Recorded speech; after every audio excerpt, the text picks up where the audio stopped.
આપ સર્વોને હેતપૂર્વક જય શ્રી સ્વામિનારાયણ। આજની સત્સંગ કથા વાર્તા નિજ મંદિર સાવરકુંડલા। આજની સત્સંગ કથા વાર્તામાં આપણે પવિત્ર ચાતુર્માસ અંતર્ગત શ્રીમદ સત્સંગી જીવનની કથા સાંભળશું। પ્રકરણ 3 અધ્યાય 22। સુવ્રત મુનિ કહે છે કે, હે રાજન, આગળ મેં તમને સત શબ્દ વાચ્યના 30 માંથી 15 લક્ષણો કહ્યા હતા, અને હવે બાકી રહેલા બીજા લક્ષણો તમને કહું છું, તે સાવધાન થઈને સાંભળજો। 15 સમદ્રુક સેવા, બ્રહ્મચર્ય, નિર્લોભ, નિર્માણ આદિક નિયમોમાં વર્તીને એકાંતિક ભાવે ભગવાનનું સેવન કરનારા સંતોની આગળ વિનમ્ર ભાવે વર્તવું અને તેમની ઈચ્છાને અનુસારે સેવા કરવી, તેને સમદ્રક સેવા કહે છે। 16 ગ્રામ્ય પંચવિષય થકી ઉપરથી જન્મ મરણ રૂપ સંસ્કૃતિને પમાડનારા માયિક પંચ વિષયના સુખ થકી ધીરે ધીરે તેમાં દોષ જોતા જોતા વિરામ પામવું, અને તે ગ્રામ્ય સુખને પ્રાપ્ત કરવા માટે પ્રયત્ન ન કરવો, તેને ગ્રામ્ય પંચ વિષય થકી ઉપરથી કહે છે। 17 વિપર્યયેક્ષા, માયિક સુખની પ્રાપ્તિ માટે બહુ પ્રકારના પ્રયત્નો કરતા મનુષ્યોને આવી પડતા બહુ પ્રકારના દુઃખોનું દર્શન કરવું, તેનો વિચાર વિમર્શ કરવો, તેને વિપર્યયેક્ષા કહે છે। 18 મૌન, વૃથા વાર્તાલાપથી બુદ્ધિપૂર્વક વૃત્તિ પાછી વાળવી, તેને મૌન કહે છે। 19 આત્મવિમર્શન, નાશવંત શરીરથી અવિનાશી આત્માને પૃથક જાણવો, તેને આત્મવિમર્શન કહે છે।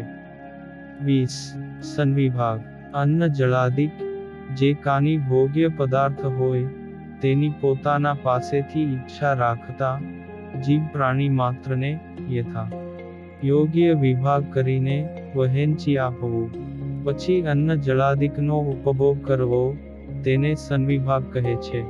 21 આત્મદેવતા બુદ્ધિ, સર્વભૂતોમાં અંતર્યામી રૂપે પ્રવેશેલા શ્રી વિષ્ણુ ભગવાનને જાણીને તેમને આદરપૂર્વક પ્રણામ કરવા, તેમજ માન મત્સરનો ત્યાગ, તેને આત્મદેવતા બુદ્ધિ કહે છે। 22 શ્રવણ, ભગવાનના લીલા ચરિત્રોનું કર્ણ દ્વારા પાન કરવું, તેને શ્રવણ કહે છે। 23 કીર્તન, ભગવાનના સત્ય શૌચાદિક ગુણોનું અતિશય પ્રેમથી ગાયન કરવું, તેને કીર્તન કહે છે। 24 સ્મરણ, ભગવાનની મૂર્તિનું નિત્ય હૃદયમાં એક એક અંગનું ધ્યાન કરીને ચિંતવન કરવું, તેને સ્મરણ કહે છે। 25 સેવા, નિષ્કામ ભાવે ભગવાનની અનુવૃત્તિમાં રહેવું અને તેમની ચરણ ચંપી આદિ કરવું, તે સેવા કહેલી છે।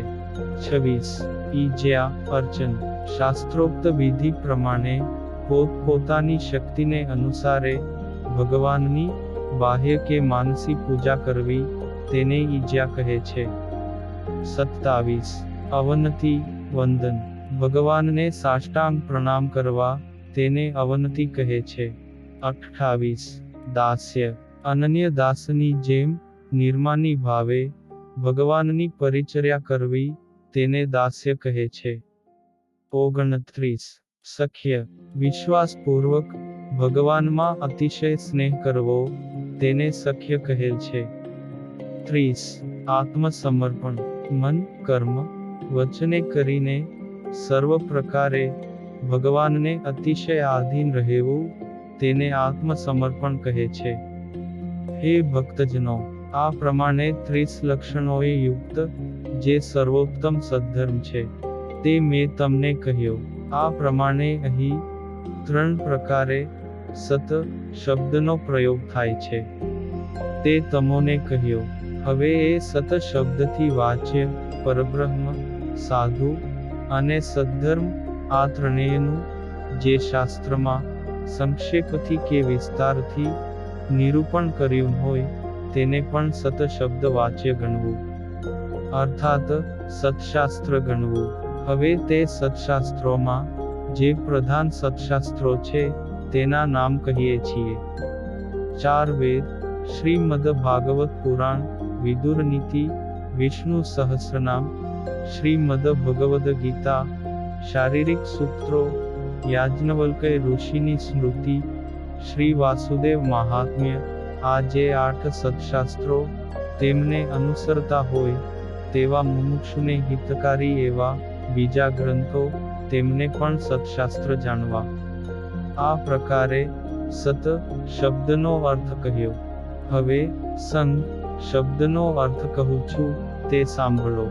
સ્થિર ભાવે દ્રઢતાપૂર્વક નવધા ભક્તિ કરવી તેને સત શબ્દ વાચ્ય ભગવાનનો સંગ કહે છે. સેવા પૂજા ને વચનમાં દ્રઢ સ્થિતિ તેને સાધુનો સંગ કહ્યો છે. તેમજ આપતકાળમાં પણ ધર્મનો ભંગ ન કરવો તેને સત શબ્દ વાચ્ય ધર્મનો સંગ કહ્યો છે. અને વળી ભગવાનની ભક્તિની પુષ્ટિ માટે તથા ભગવાનનું અતિશય મહાત્મ્ય સમજવા જે શ્રવણ, કીર્તન અને પઠન કરવું તથા બીજા શ્રોતાઓને સંભળાવવા વાંચન કરવું તેને શાસ્ત્રોનો સંગ કહે છે. હે ભક્તજનો, આ રીતે સત શબ્દ વાચ્ય પરબ્રહ્મ, સંત, સદ્ધર્મ અને સત્શાસ્ત્ર આ 4નો આવી રીતનો સંગ જે મનુષ્ય આ પૃથ્વી પર કરે છે તેને આપણા ઉદ્ધવ સંપ્રદાયમાં સત્સંગી એવા શબ્દથી સંબોધવામાં આવે છે. તે સત્સંગીને શાસ્ત્રદર્શી મહાપુરુષો બીજા 6 શબ્દથી પણ સંબોધે છે. 1. એકાંતિક, 2.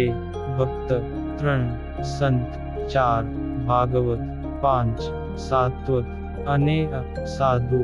આ સત્સંગીઓ પોતાના દેહાવસાન બાદ ઉત્તમ એવા ગોલોક ધામને પામે છે જ્યાં શ્રી રાધા કૃષ્ણ પરમેશ્વર વિરાજે છે. જે મનુષ્યો પૂર્વોક્ત સત શબ્દ વાચ્યનો સંગ ત્યાગ કરીને અન્યત્ર અસતમાન બંધાય છે તેને કુસંગી જાણવા. કાળ, માયા, સ્વભાવ, કર્મ, તામસ દેવતા વગેરે અસ્વતંત્ર હોવાથી અસત ઈશ્વર કહ્યા છે. અને પરમેશ્વર ભગવાન શ્રી વિષ્ણુને છોડીને કાળ માયાદિકની ઉપાસના કરનારા તેમજ શ્રુતિ સ્મૃતિ વિરુદ્ધ આચરનારા જે સાધુઓ છે તેને અસાધુઓ કહે છે.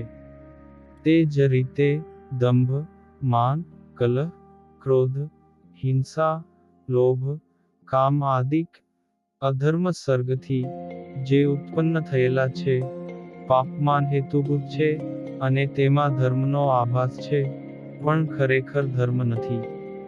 આથી તેને અધર્મ કહે છે.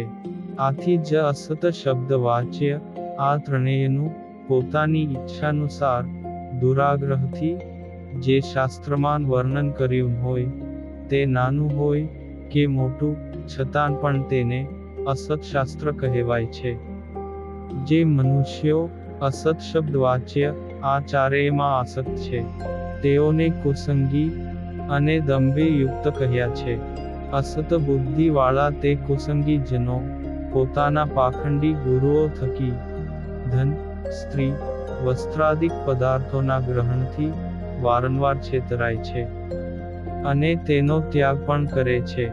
કેટલાક કુસંગી જનો પ્રથમ સત્પુરુષોનો આશ્રય કરે છે પરંતુ સંતોના ભાગવત ધર્મના આચરણ રૂપ દુષ્કર ચરિત્રો જુએ છે ત્યારે પોતાનાથી આ નહીં પાળી શકાય એવું વિચારીને તે સત્પુરુષોનો ત્યાગ કરી દે છે અને પછીથી અસત્પુરુષોનો આશ્રય કરીને મોજશોખ પ્રધાન પંથમાં ભળી જીવનમાં વાનરની જેમ ક્રીડા કરે છે. અને ત્યારબાદ શિષ્ય સંજ્ઞાને નામ માત્રથી ધારણ કરતા એ કુસંગીઓ ગુરુની સાથે દેહના અંત બાદ ઘોર નરકને પામે છે. તેમાં જરાય સંશય નથી. માટે હે ભક્તો, આ પ્રમાણે મેં તમારી આગળ સત્સંગ, શબ્દ વાચ્ય દીપ પ્રકાશિત કર્યો છે. તે એ દીપથી સત્ય વસ્તુને જાણીને સત શબ્દ વાચ્ય સાધુ અને ઈશ્વરાદિકનો પ્રતિદિન સંગ કરવો. જે મનુષ્ય કુત્સિત મતરૂપી અંધકારનો નાશ કરનારા આ સત્સંગ દીપને સાંભળશે કે કહેશે, તે મનુષ્ય ભવબંધનમાં કારણભૂત અજ્ઞાનરૂપી અંધકારથી મુક્ત થઈને ઈચ્છિત પરમ સુખને પામશે. સુવ્રત મુનિ કહે છે કે, હે રાજન, ગુરુવર્ય શ્રી સહજાનંદ સ્વામીનું સંશય રહિતનું સ્પષ્ટ પૂર્વોક્ત વચન સાંભળીને તેમને જ પ્રગટ પરબ્રહ્મ પરમાત્મા જાણી તેનો જ અનન્ય આશ્રય કરી રહેલા સર્વે સભાસદ સત્સંગી જનોએ એ વચનને પોતાના મસ્તક ઉપર ધારણ કર્યું. ત્યારબાદ શ્રી હરિની આજ્ઞાથી તેઓ પોતપોતાના નિવાસ સ્થાને ગયા અને ભગવાન શ્રી હરિ પણ પોતાની અક્ષર ઓરડીએ પધાર્યા. ઇતિ શ્રીમદ સત્સંગી જીવને નારાયણ ચરિત્રે ધર્મશાસ્ત્રે તૃતીય પ્રકરણે અન્નકૂટોત્સવમાં શ્રીહરિએ સત્સંગ દીપ નું પ્રકાશન કર્યું ને નામે 22મો અધ્યાય સંપૂર્ણ. અને હવે પછીની કથા વાર્તા આપણે આગળના ભાગમાં સાંભળશું. અત્યારે આપ સર્વોને ભાવથી જય શ્રી સ્વામિનારાયણ.